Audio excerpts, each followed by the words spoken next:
बढ़ते हैं अगली खबर की ओर। देखिए, जयपुर में सीएम भजनलाल से दूदू इलाके के लोगों ने मुलाकात की है।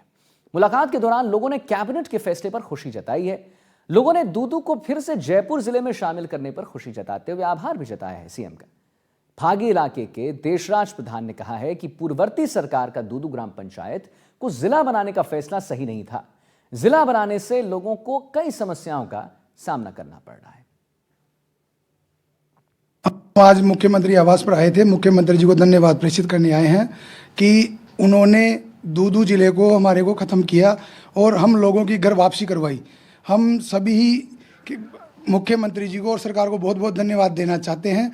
आज राजस्थान के मुख्यमंत्री यशस्वी मुख्यमंत्री भजनलाल जी की सरकार ने जो एक इतना बड़ा फैसला लिया, ऐतिहासिक फैसला लिया, जिससे दूदू की जनता व फागी मौजमाबाद की जनता में बहुत खुशी की लहर है। जिले को ख़त्म किया और जनता की भावना समझकर काम किया। आज जनता उनका बहुत दिल से धन्यवाद करती है। जिले को लेकर जो हमने भजनलाल जी को धन्यवाद देने आए थे, जो हमारा जिला निरस्त हुआ, निरस्त होने से जनता को बहुत बड़ी खुशी की बात यह है कि दूदू की जनता को एक बेनिफिट सबसे पहले तो ये मिला कि जो डॉक्यूमेंट्स वगैरह चेंज करवाने की प्रॉब्लम थी वो खत्म हो गई। तो देखिए, आपको बता दें कि भजनलाल सरकार की कैबिनेट बैठक में कई बड़े फैसले लिए गए हैं। इनमें से जिलों को लेकर लिया गया फैसला काफी कड़ा और बड़ा था, लेकिन इसका क्या प्रभाव होगा और क्या इस पर अब सिर्फ सियासत ही हो रही है, आइए एक रिपोर्ट के जरिए समझते हैं।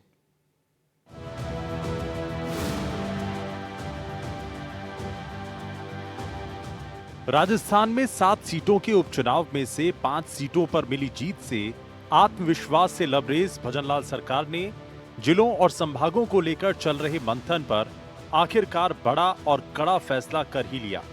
लेकिन अब सवाल है कि इस फैसले के मायने क्या है? क्या बीजेपी को इस फैसले से नुकसान होगा? क्या बीजेपी ने कांग्रेस को बजट सत्र से पहले बड़ा मुद्दा दे दिया? दरअसल सब जानते हैं कि राजस्थान में 9 जिले और 3 संभाग निरस्त करने का यह फैसला भजनलाल सरकार के लिए आसान नहीं था।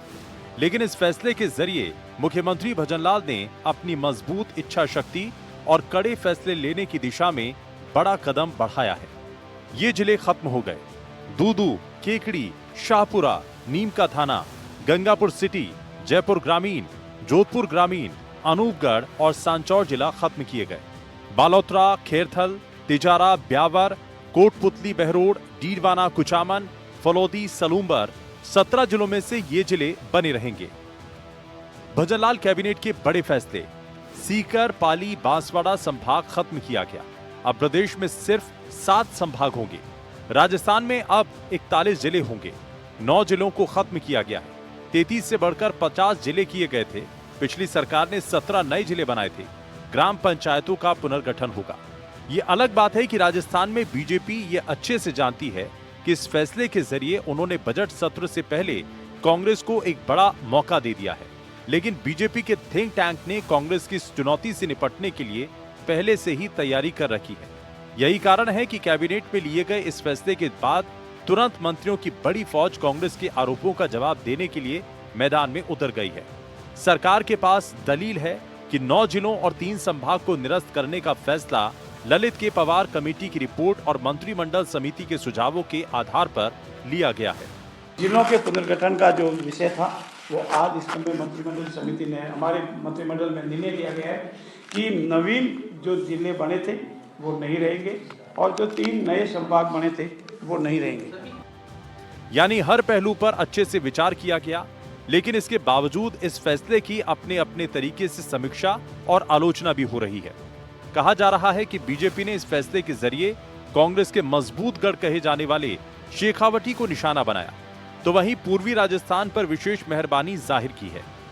प्रदेश कांग्रेस अध्यक्ष गोविंद सिंह डोटासरा सीकर के लक्ष्मणगढ़ से आते हैं। सीकर से संभाग का दर्जा वापस लेने के साथ नीमका थाना से जिले का दर्जा भी छीन लिया गया। इसी तरह से बीजेपी आदिवासी बेल्ट में बेहद कमजोर थी, लेकिन इसके बावजूद वहां पर बांसवाड़ा से संभाग का दर्जा छीनना भी कम साहसिक फैसला नहीं था। बिना सोचे समझे ही करना था, कभी कर सकते थे, क्योंकि राजस्थान इतना बड़ा प्रदेश है, देश के अंदर नंबर 1 प्रदेश है राजस्थान। दूरियां बहुत दूर दूर हैं और उसके बावजूद भी जिले बनाए गए सोच समझ के बनाए गए। 3 संभाग बनाए गए। प्रशासनिक इकाई छोटी होगी तो ज़्यादा अच्छी गवर्नेंस होगी। 3 संभाग और 9 जिले समाप्त करना, मैं समझता हूं इससे बड़ा गलत निर्णय ये सरकार आगे भी क्या लेगी, और आज तक की किसी भी सरकार ने ऐसा गलत निर्णय नहीं लिया।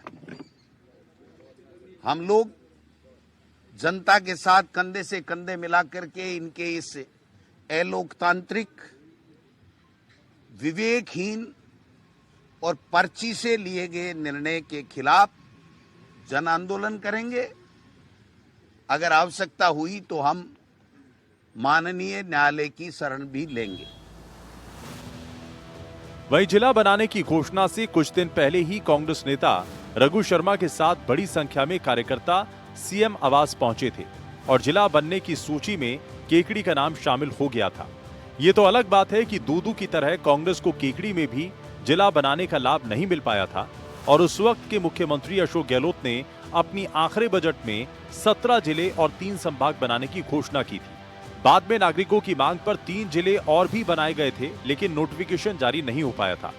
कांग्रेस को जिले बनाने से राजनीतिक तौर पर कोई बड़ा फायदा नहीं हुआ, लेकिन यह माना गया कि बिना किसी तैयारी के सही मापदंडों के जिले रेवड़ियों की तरह बांट दिए गए। अभी फैसला क्यों हुआ? फिलहाल राजस्थान में कोई बड़े चुनाव नहीं है। विधानसभा चुनाव में भी 4 साल का वक्त है। पंचायत और निकाय चुनाव में चुनौती रहेगी। बीजेपी मान रही है कि इससे नुकसान नहीं होगा। जिले बनाने से कांग्रेस को कोई लाभ नहीं हुआ था, उसी तरह से जिले खत्म करने से कोई बदलाव नहीं होगा। फिलहाल सबसे पहली और बड़ी चुनौती बीजेपी के लिए जनवरी के तीसरे सप्ताह में शुरू होने वाले बजट सत्र में फ्लोर मैनेजमेंट की है। कांग्रेस के नेताओं ने सरकार को घेरने की पूरी तैयारी कर रखी है। जनवरी में पहले सड़क पर और उसके बाद फिर सदन में बीजेपी की इस मुद्दे पर कड़ी परीक्षा होने वाली है। एनडीटीवी राजस्थान के लिए जयपुर से संवाददाता सुशांत पारी की रिपोर्ट।